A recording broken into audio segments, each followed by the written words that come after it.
Last night there was unprovoked firing that was reported from Pakistan, and this firing was at an escalated level where Pakistani forces targeted multiple posts on the Indian side as well. The visuals on your screen are from Rajouri sector where massive shelling was reported along the line of control. Also unprovoked firing seen at the international border from Pakistan side. Now we're getting reports that one civilian has been injured in the firing, but Indian forces continue to retaliate. Massive firing which was reported in the focus areas was Sundarbani as well and Palanwala amidst other Indian outborder posts. My colleague Ashraf, India Today's executive editor Gaurav Sawant and Major General G.D. Bakshi with us today morning. First going to you, Ashraf. Can you tell us what's the situation at the moment? Does the unprovoked firing continue, and what was the scene through the night? The situation is tense on the line of control as well as on the international border. We have seen unstopped provoking firing as well as mortar shelling from the Pakistani side, which was equally responded from the Indian side, and even in the more aggressive manner.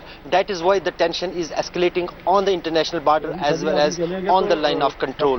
So far there is some kind of mum on the line of control in Tangdar and Masil sector, but so far the areas on the line of control in Rajouri, in Poonch, in Mender, they are much active, and people, civilians residing there are being shifted to the safer places. But the security agencies here in the Kashmir Valley say that they were expecting this kind of aggression from the Pakistan, particularly after the successful surgical strikes by Indian Army in POK. So the vigil is being kept on the line of control. We are seeing the movements and deployments of additional troops on the line of control after Western Well, Ashraf, we're getting this latest report from the Defence PRO, who's given a statement that heavy caliber weapons are being used from Pakistan's side. Now, Major General G.D. Bakshi, in your experience now, Pakistan is trying to escalate the military offensive just on the onset of winters when we see the maximum cross-border infiltration. Indian forces have spoiled many such infiltration bids. But right now, what do you make of the heavy caliber machinery which is being used by Pakistan? For how long do we see this unprovoked firing that Pakistan can sustain? Look, as you rightly pointed out, that every year before the onset of snow, before the onset of winter, Pakistan usually makes a last surge of attempt at infiltrating terrorists inside our side of the line of control, stroke the working boundary as it is called by Pakistan in the Akhnur sector and northwards and southwards of that. So possibly this firing is to facilitate that infiltration. There is another aspect to it, another date that we have to take account of, and that is 26th of November, when the Pakistan Army Chief General Rahil Sharif is to reside. He has been badly stung by India's very successful surgical strike across the line of control, across 250 kilometers of the line of control, 8 launch pad hits, about almost 70 to 80 terrorists possibly killed in those areas. Is he trying to escalate and trying to save his reputation as a great Napoleon Bonaparte or what have you? That's number one. Number two, is he trying to seek an extension? That could be a possibility. Number two, because from 2nd of November, Imran Khan will be launching his famous agitation in Islamabad, that Gherabandi in Islamabad, to get Prime Minister Nawaz Sharif to resign. It would be quite galling for General Sharif to be shown the door by Prime Minister Nawaz Sharif, a man whom he has reduced to a puppet. Almost a minion, because of the Panama leaks, and Nawaz Sharif had suffered a heart attack. Yes, so is General Rahil Sharif trying to seek an extension? And the easiest way to do that would be to escalate the situation on the border just prior to his retirement. And we have a situation where, well, he is indispensable, he can't go home. So I hope that aspect we will also have to look at, and it will become evident in the days to come. Is it just a surge of infiltration, or is it Rahil Sharif playing games? Well, that's an important point that you're bringing out today, Major General G.D. Bakshi. Let me take this across to Gaurav Sawant as well. So, Gaurav, we're looking at multiple things in Pakistan. First is their own internal strife, also the mishandling of Balochistan. We're also looking at the Pakistan Army chief whose tenure is coming to an end, and at a time where India has mounted the offensive. We've said we will not sit back and play the cool and calm game. We have done the surgical strike in September. Pakistan is clearly rattled, but what do you make of this sudden escalation of the unprovoked firing from the Pakistan side? You know, there is a pattern to this firing. As you rightly pointed out, in Quetta, Pakistan Army just lost about 60 of its cadets, police cadets in Quetta. Now, you know, General Rahil Sharif is reeling under that debacle. His so-called Zarbe-Awaz is now being seen as a failure. There's internal strife in Pakistan in virtually every province, from Gilgit-Baltistan to Pakistan-occupied Kashmir to Balochistan to Sindh.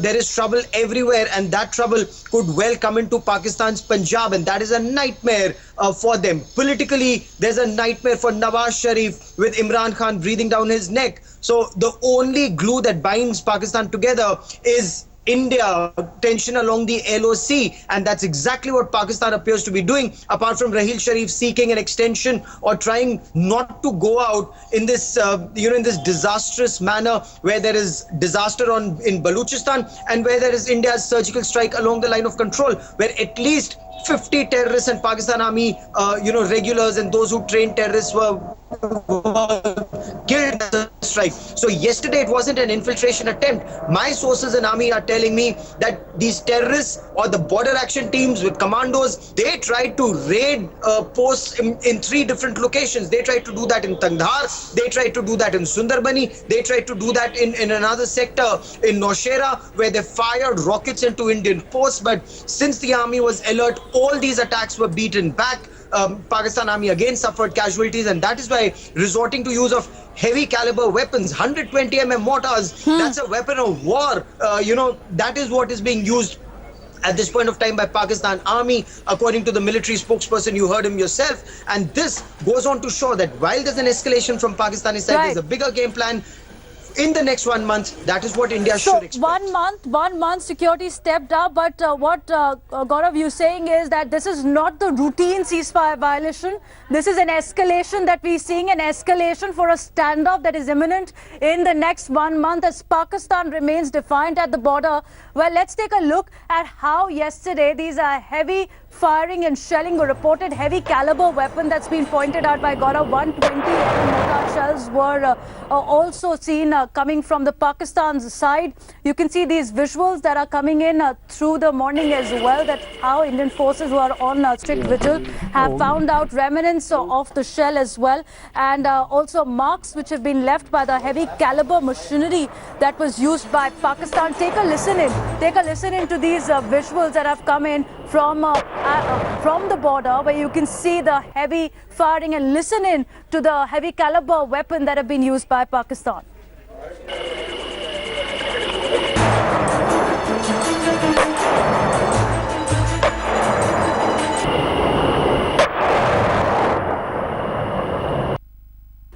We've just heard the defense PRO Manish Mehta talking about that how appropriate response is being given to Pakistan. Also, how Pakistan continues to use heavy caliber machinery. Now, I repeat this word again and again because it's important to understand, as Gaurav has pointed out, that this is not a routine ceasefire violation from the Pakistan side. So let me go across to Major General G.D. Bakshi to understand more on this. Now, sir, this as we're looking at the kind of escalation from Pakistan, in your experience as well, is it a standoff situation that we're looking at this point of time? Because Gaurav has rightly pointed out, this is not the bid to aid infiltration. This was an actual infiltration by Pakistani army that was foiled by the Indian forces. Yes, we had received reports last night that in the Tangdhar sector, there were possibly the sighting of Pakistani SSG groups which had reached the fencing, and they were possibly trying to cross over for a deeper raid. That is extremely serious news. You see, India had all the right to cross the border and retaliate in hot pursuit against Pakistani terrorists who had carried out the Uri attack and possibly who were planning further attacks inside, infiltration and attacks inside India. So it was a preemptive strike. It was so in the caliber of hot pursuit. Pakistan has no such justification. India is not carrying out any terrorist activities against Pakistan. The level of the firing, as Gaurav very rightly points out, is small arm firing, heavy machine guns, 81mm mortars, which are battalion level weapons, and what is cause for concern is 120mm mortars, which is an artillery weapon. It is not the battalion level normal weapons which are used in normal day-to-day firing across the line of control. 120mm mortars are artillery weapons both in India and Pakistan. These are not infantry battalion mortars, local mortars. So that is a serious cause for concern. It seems to be a concerted escalation all along the border. It is a kind of an artillery fire assault, artillery come battalion small arms weapon and battalion mortar coordinated fire assault all across the line of control from Aknoor almost till the north, till Tangdhar. This is a cause for concern, and that is why I said we have to take a look at the fact that is it Rahil Sharif trying for a grand blowout or is he trying for an extension? Because such an escalation would help him create a situation where he can say, oh my God, you can't afford to retire me at this stage. But that's what General Bakshi, can Rawalpindi continue to rule Indo-Pak?